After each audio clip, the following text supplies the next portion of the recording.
The meatloaf was getting cold on my plate when Jennifer dropped her bombshell. 23 years of marriage, and she chose Tuesday night dinner to detonate our life. "I want an open relationship," she announced, cutting her asparagus with surgical precision. "With David Mercer from the firm. Take it or leave it." I set down my fork and studied my wife's face. The same sharp cheekbones that had caught my eye in college, now hardened by years of corporate law and quiet contempt. Her blonde hair was pulled back in that severe bun she wore to intimidate opposing counsel. Tonight, apparently, I was the opposition. "An open relationship," I repeated, tasting the words like spoiled milk. "That's right, Tom. I'm not asking permission, I'm informing you." She dabbed her lips with the cloth napkin, leaving a faint lipstick stain. "David and I have been exploring our connection. It's time to make it official." Our daughter Katie looked up from her phone, rolling her eyes. At 17, she'd mastered the art of teenage indifference, but I caught the flicker of embarrassment crossing her face. "Mom? Gross. Can you not?" Jennifer ignored her. "I've given this considerable thought. We can maintain our household arrangement while pursuing other interests. It's very civilized." Civilized. That was Jennifer's favorite word for anything that benefited her, while screwing someone else. She'd used it when she took the promotion that required 60-hour weeks. Civilized when she moved into the guest bedroom because my snoring disturbed her beauty sleep. Civilized when she started coming home at midnight, claiming client dinners that lasted until the bars closed. I leaned back in my chair, studying her expectant expression. She thought she had me cornered. The blue-collar husband who'd never be good enough for the corporate lawyer. The salvage yard owner who embarrassed her at company functions. The fool who'd built her a perfect suburban life while she plotted her escape. "Well," she prompted, "what's it going to be?" I smiled.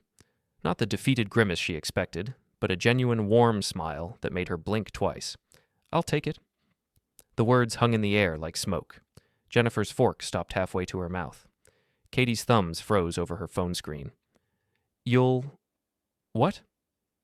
"I'll take it," I repeated, reaching for my water glass. "The open relationship. Sounds fascinating." Jennifer recovered first, that lawyer's mask sliding back into place. "Good. I'm glad we can handle this like adults."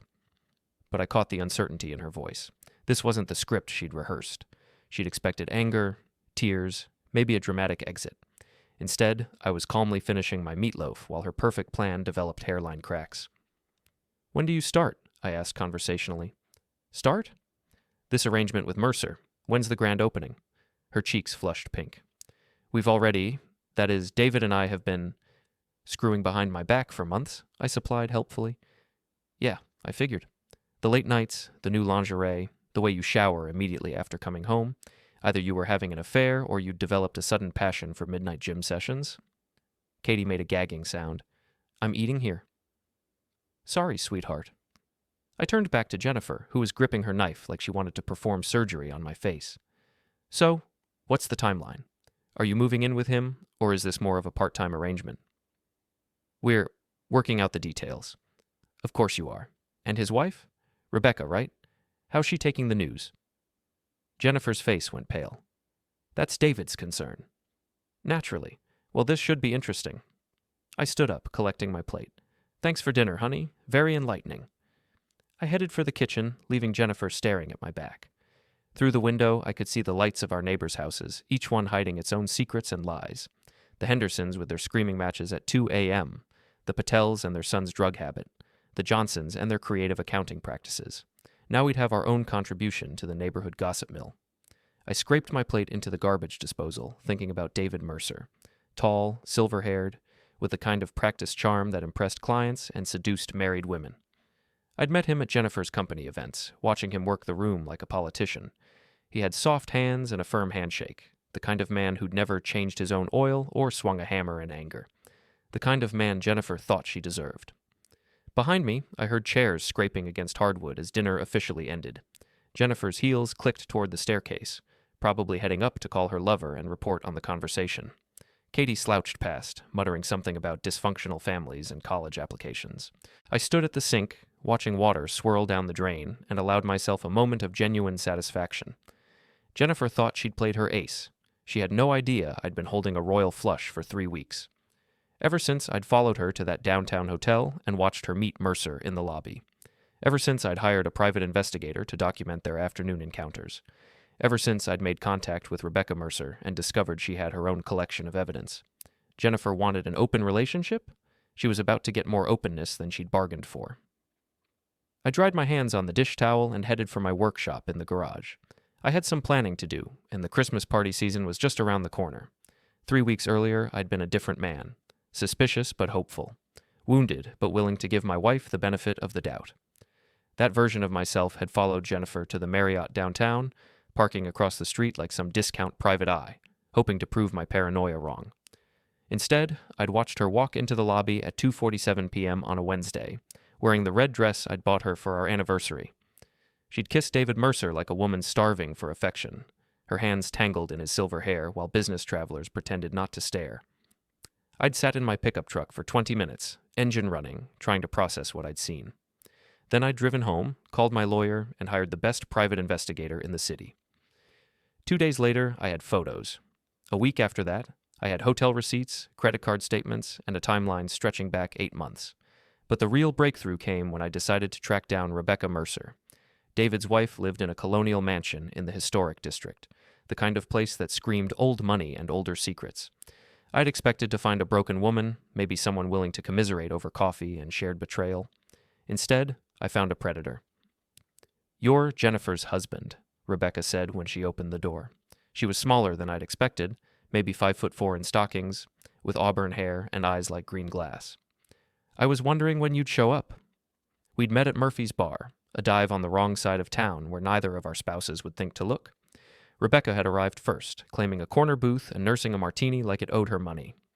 "So," she'd said after I'd ordered a beer, "how long have you known?" 3 weeks? You?"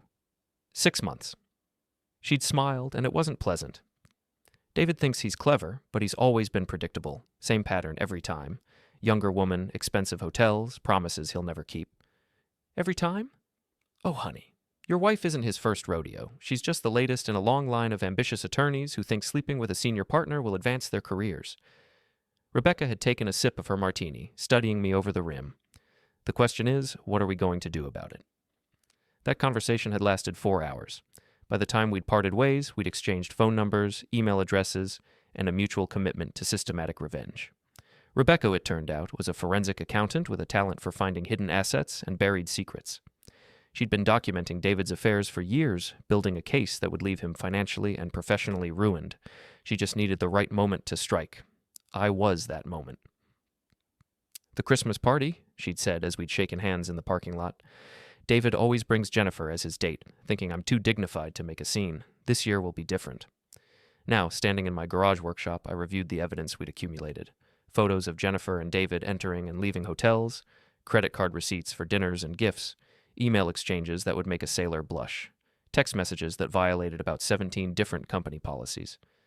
But the crown jewel was the recording. Rebecca had bugged David's home office, a simple voice-activated device hidden behind his law school diploma. Last week, it had captured a conversation between David and Jennifer that would end both their careers.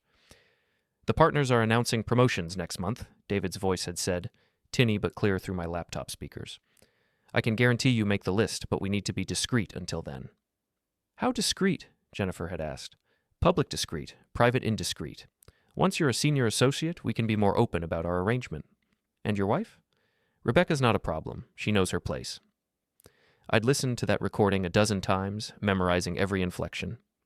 Rebecca had been right. David was predictable. He thought he was managing 2 naive women, keeping us both in our assigned roles while he played puppet master. He had no idea we'd been comparing notes. My phone buzzed with a text from Rebecca. "Confirmed for Friday. Table 12. Wear something that photographs well. The company Christmas party."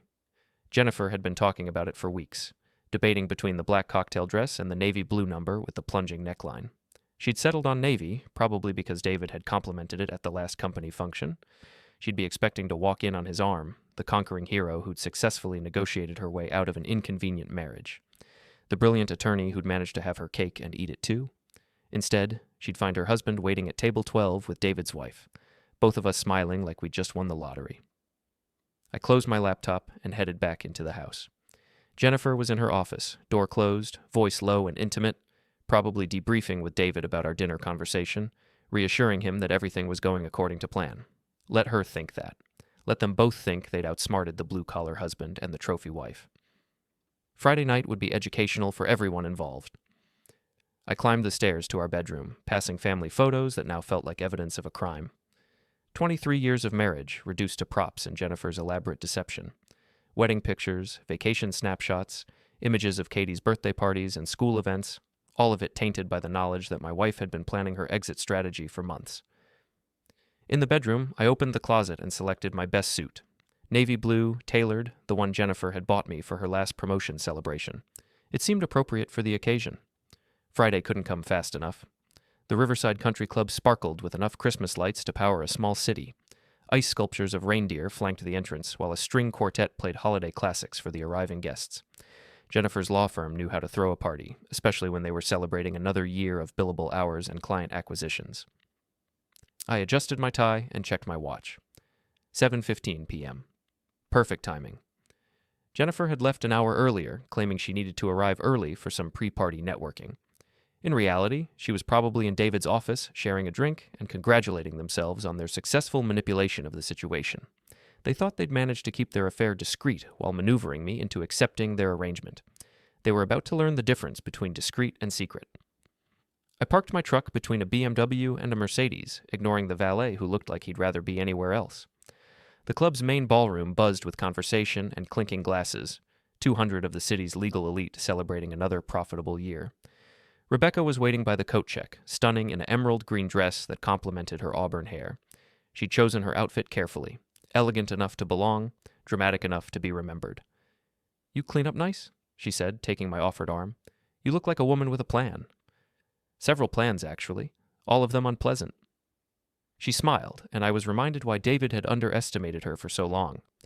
Rebecca looked like someone's well-bred wife, all good manners and charity luncheons.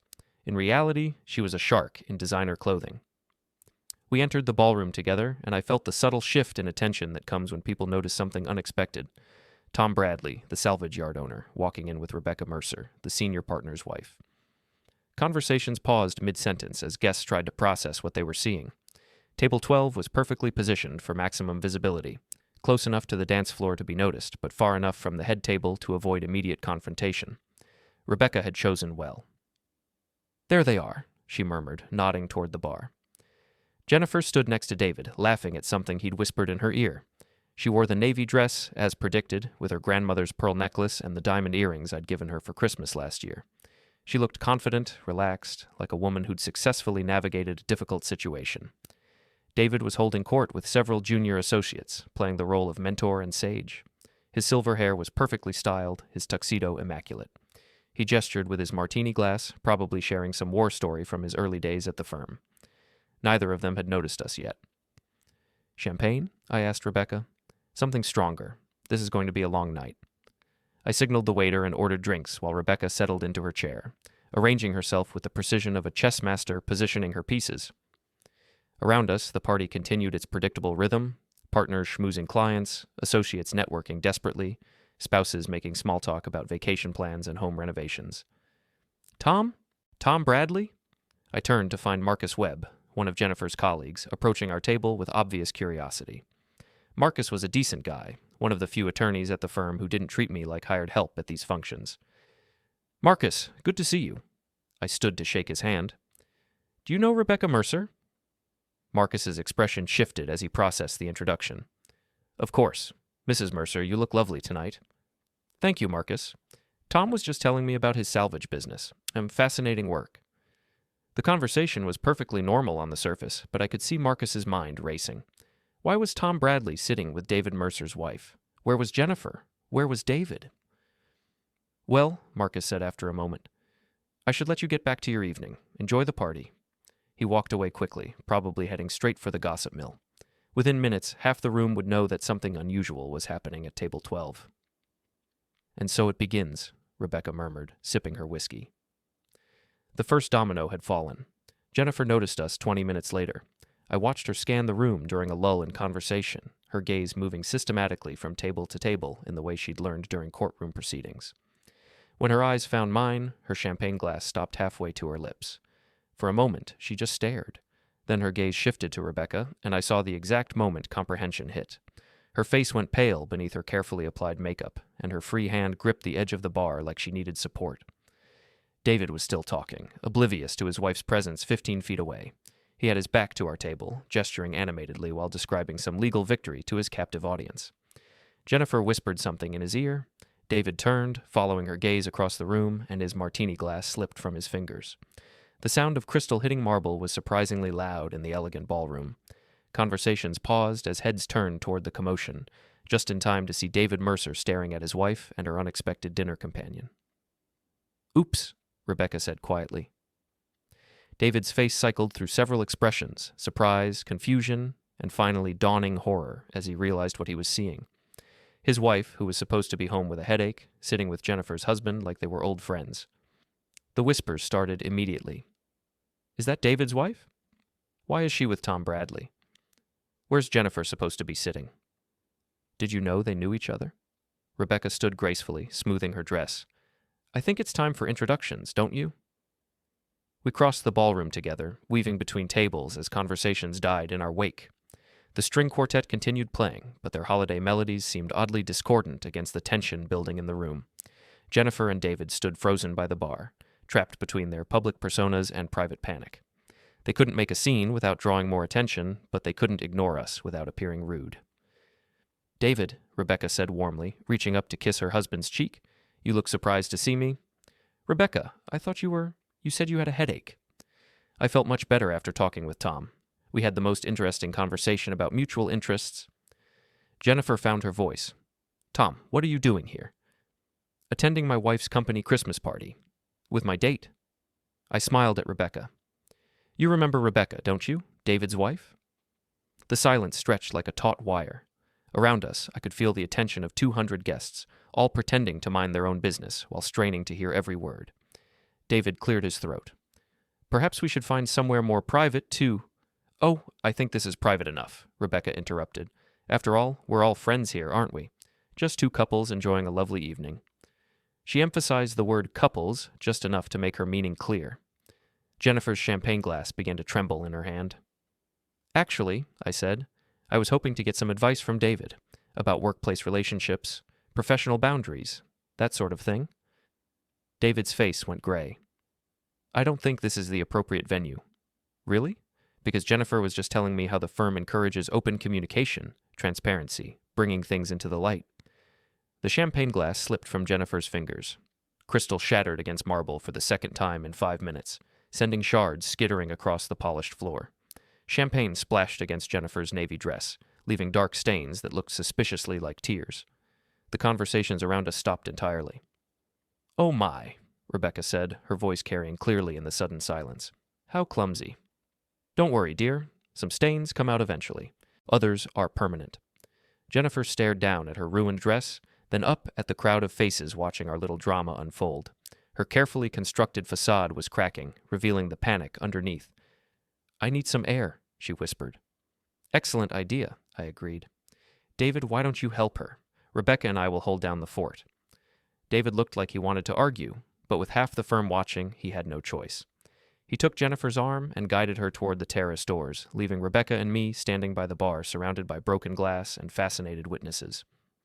"Well," Rebecca said, signaling the bartender, "that went better than expected." The whispers resumed with renewed intensity, spreading through the ballroom like wildfire. By tomorrow morning, everyone in the city's legal community would know that something dramatic had happened at the Christmas party. They just wouldn't know what. Yet. Monday morning arrived with the subtlety of a sledgehammer. I was in my office at the salvage yard reviewing inventory reports when my phone started buzzing with calls from Jennifer's colleagues. Word had spread quickly through the legal community. Something had happened at the Christmas party, and everyone wanted details. I let them all go to voicemail. At 9:47 a.m., my lawyer called with news I'd been expecting. "The package was delivered this morning," he said. "HR received it first thing. Your friend was very thorough." Rebecca had spent the weekend assembling what she called the evidence portfolio, a comprehensive collection of documentation proving David and Jennifer's affair, complete with dates, locations, and company policy violations. Hotel receipts paid with firm credit cards, email exchanges using company servers, text messages sent during billable hours. Most damaging of all was the recording from David's office, where he'd explicitly promised Jennifer a promotion in exchange for their continued relationship. That alone was enough to end both their careers. "How long before they're called in?" I asked. "I'd guess before lunch. HR doesn't waste time with this kind of liability." I hung up and returned to my paperwork, but concentration was impossible. Every few minutes, I found myself checking the clock, imagining the scene playing out at Jennifer's office. The phone call summoning her to HR, the walk down the hallway, past colleagues who'd heard the rumors but didn't know the details, the conference room where her career would officially end. At 11:23 a.m., Jennifer called. "You bastard," she said without preamble. "You absolute bastard." "Good morning to you too, sweetheart. How's work treating you?" "Don't play innocent. I know you're behind this. You and that witch Rebecca." I leaned back in my chair, savoring the panic in her voice. "Behind what? I'm just a simple salvage yard owner, remember? What could I possibly have done to the brilliant corporate attorney?" "They have everything, Tom. Every hotel receipt, every text message, every—" Her voice broke. "They're firing us both, effective immediately." "Gosh, that's terrible. Maybe you should have read the employee handbook more carefully. I seem to remember something about professional conduct and conflicts of interest." "This is about revenge. You couldn't handle being rejected, so you decided to destroy my career." "Rejected?" I laughed, genuinely amused. "Jennifer, you didn't reject me. You tried to manipulate me. There's a difference." Silence on the line then. "What do you want?" "Want? I don't want anything.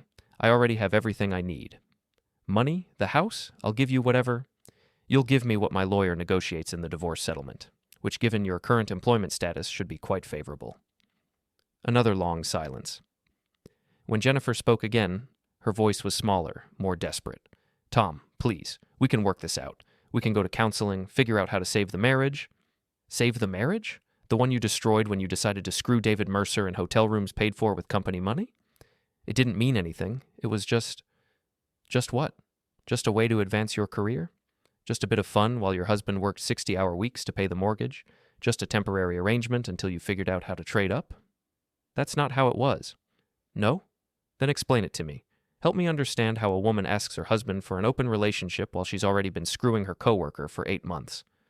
No answer. "That's what I thought," I continued. "You know what the really funny part is? You could have just asked for a divorce. I would have been hurt, but I would have been fair. Instead, you tried to have it both ways. Keep the comfortable life I provided while pursuing your upgrade on the side. I never meant for it to go this far. But it did go this far, and now there are consequences." I ended the call and turned back to my paperwork, but the phone rang again almost immediately. This time, it was Rebecca. "Phase 1 complete," she said. "David's been escorted from the building. They've frozen his access to company accounts and suspended his partnership pending a full investigation." "How's he taking it?" "About as well as you'd expect. He tried to blame Jennifer, said she seduced him, and he was just being supportive. Very gallant." "And the other partners?" "Furious. David was supposed to bring in 3 major clients this quarter. Now they have to explain to those clients why their lead attorney is under investigation for ethics violations." Rebecca sounded almost cheerful, like someone who'd just completed a particularly satisfying crossword puzzle. I suppose that, in her world of forensic accounting and financial investigations, our little revenge plot was just another problem to be solved systematically. "What's phase 2? I asked. "The social component. David thinks his reputation in the legal community will survive this. He's wrong." That afternoon, I drove to the country club where David played golf every Wednesday. I didn't have a membership. That required a level of social standing I'd never achieved, but I knew the parking lot well enough. Jennifer had dragged me to enough charity events and networking dinners over the years. David's silver BMW was parked in its usual spot near the clubhouse entrance. I pulled up beside it and waited. He emerged from the building 20 minutes later, still wearing his golf clothes, but moving with the defeated posture of a man whose world had collapsed overnight. When he saw me leaning against his car, he stopped walking. "Tom." "David, how was your round?" "What do you want?" "Just wanted to see how you were holding up. Heard you had a rough morning." His face flushed red. "You think you're clever, don't you? You and Rebecca playing your little games." "Games? I thought we were all being civilized. Isn't that the word Jennifer used? A civilized arrangement?" "You don't understand the situation. Jennifer and you are unemployed. That's the situation." David stepped closer, and for a moment I thought he might try to take a swing at me. He was taller than me, but soft from years of desk work and client lunches. I'd spent 25 years hauling scrap metal and rebuilding engines. The physical confrontation would have been brief and one-sided. Instead, he seemed to deflate. "This isn't over." "You're right," I agreed. It's not. See, the thing about consequences is they tend to ripple outward. Your former clients are going to need new representation. Your colleagues are going to distance themselves from the scandal. Your country club membership is probably going to face some scrutiny when the story hits the legal newspapers. His face went pale. "You wouldn't." "I wouldn't what? Tell the truth about what happened? Share the evidence with interested parties? David, everything we've done has been completely legal and above board. We're just being transparent, open. Isn't that what you and Jennifer wanted?" I got back in my truck and rolled down the window. "Give my regards to Rebecca when you get home. I'm sure she's planning a very warm welcome." As I drove away, I could see David in my rearview mirror, standing alone in the parking lot with his golf clubs and his shattered life. The ripple effects were already beginning. 2 weeks later, I sat in my lawyer's office watching Jennifer sign the divorce papers with a shaking hand. She'd lost weight since the Christmas party, her face gaunt and her designer clothes hanging loose on her diminished frame. The confident attorney who'd demanded an open relationship had been replaced by a desperate woman facing financial ruin. "The settlement is quite generous, considering the circumstances," my lawyer observed. "Mrs. Bradley keeps her personal belongings and her car. Mr. Bradley retains the house, the business, and all joint assets." Jennifer's lawyer, a public defender she'd been forced to hire after her legal network abandoned her, looked uncomfortable with the arrangement. But with Jennifer unemployed and facing potential lawsuits from her former firm, she had no leverage to negotiate better terms. "The non-disclosure agreement covers all aspects of the marriage and its dissolution," my lawyer continued. "Both parties agree not to discuss private details with media or third parties." That had been my idea. Jennifer's humiliation was already complete within our social circle. I had no interest in making it a public spectacle. Jennifer signed the final page and pushed the documents across the table without meeting my eyes. 23 years of marriage, reduced to a stack of legal papers and a property settlement that left her with almost nothing. "I'll need 2 weeks to find an apartment," she said quietly. "Take a month," I replied. "Katie will need time to adjust." Our daughter had chosen to stay with me, a decision that had surprised no one except Jennifer. Katie had watched her mother's deception unfold with the brutal honesty of adolescence, and she'd made her judgment accordingly. After the lawyers finished their paperwork, Jennifer and I found ourselves alone in the parking garage. She leaned against her car, the only asset she'd managed to keep, and finally looked directly at me. "Was it worth it?" she asked. "Destroying everything we built together?" "I didn't destroy anything, Jennifer. I just refused to pretend it hadn't already been destroyed.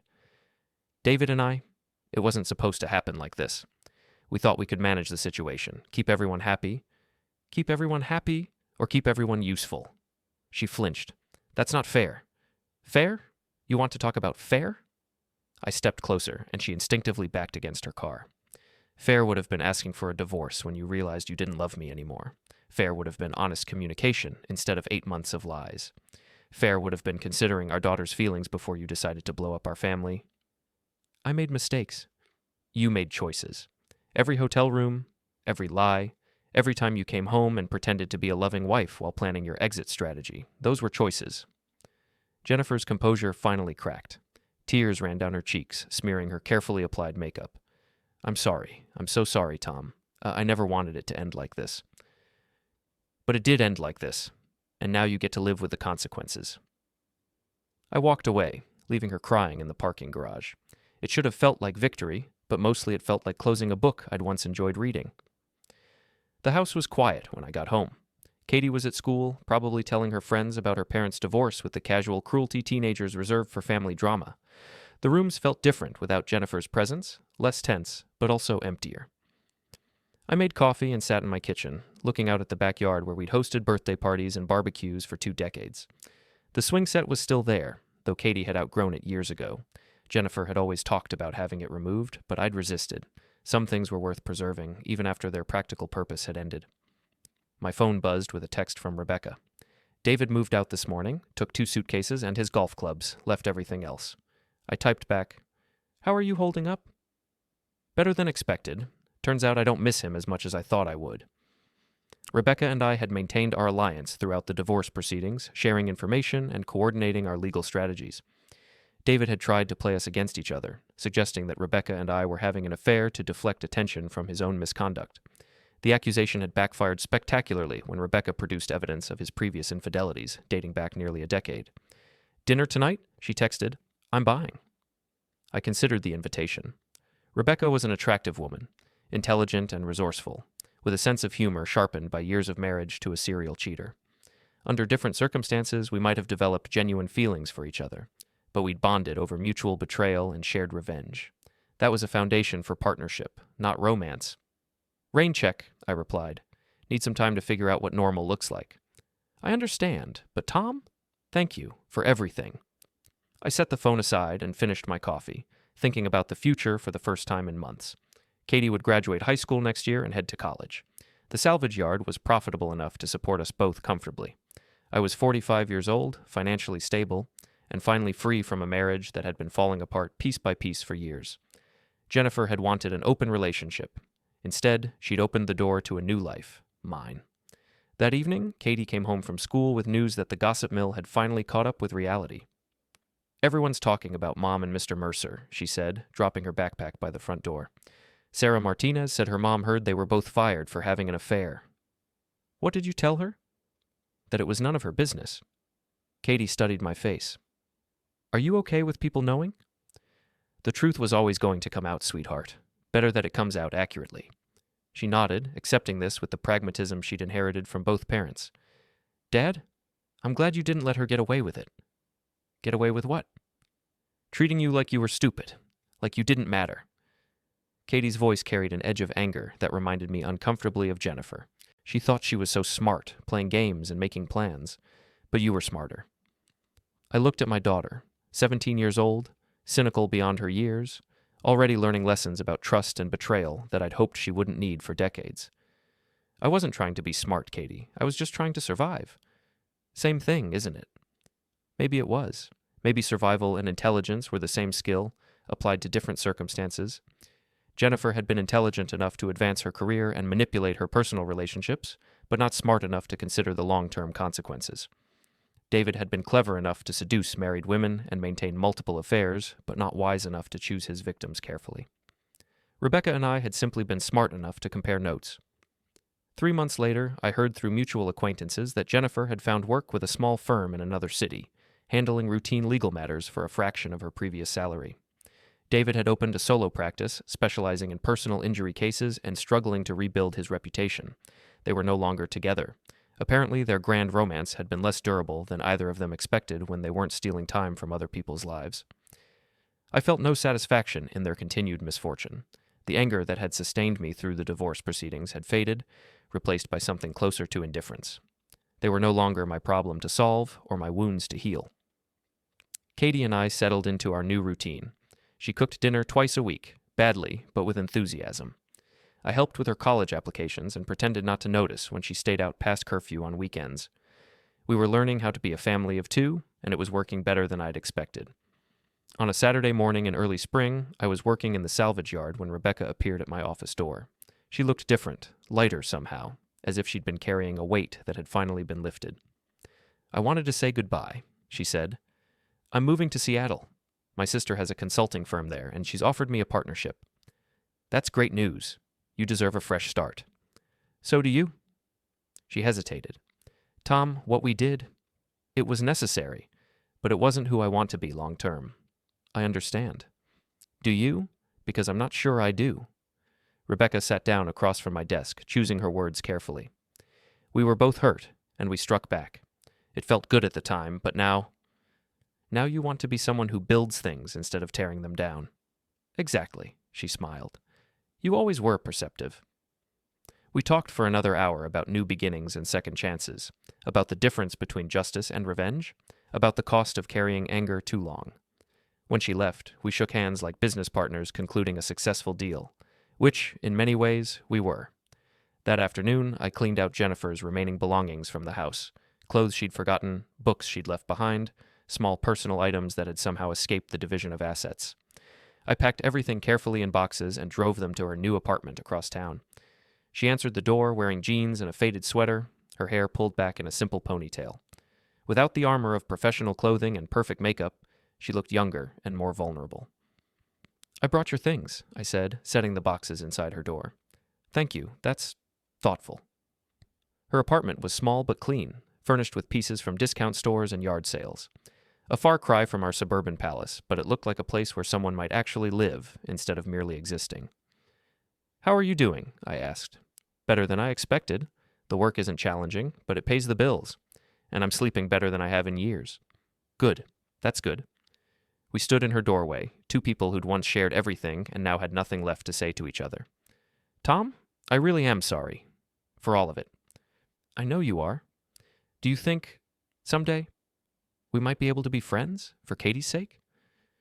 I considered the question honestly. "Maybe, someday, when the scar tissue is thicker." She nodded, understanding. "Take care of yourself." "You too." I drove home through the suburban streets where we'd built our life together, past the houses of neighbors who'd watched our drama unfold with fascination and judgment. Some of them waved, others pretended not to see me. It didn't matter anymore. Katie was waiting when I got home, acceptance letter from State University in her hand, and a grin on her face that reminded me why some battles were worth fighting. "I got in, Dad. Full scholarship." I hugged her tight, thinking about the future she'd build for herself, the mistakes she'd avoid because she'd watched her parents make them first. Jennifer had wanted an open relationship. Instead, she'd given us all the gift of truth. Messy, painful, but ultimately liberating. Sometimes the best revenge is simply refusing to carry someone else's lies anymore. Sometimes the best revenge is building something better from the wreckage they left behind. Sometimes the best revenge is living well.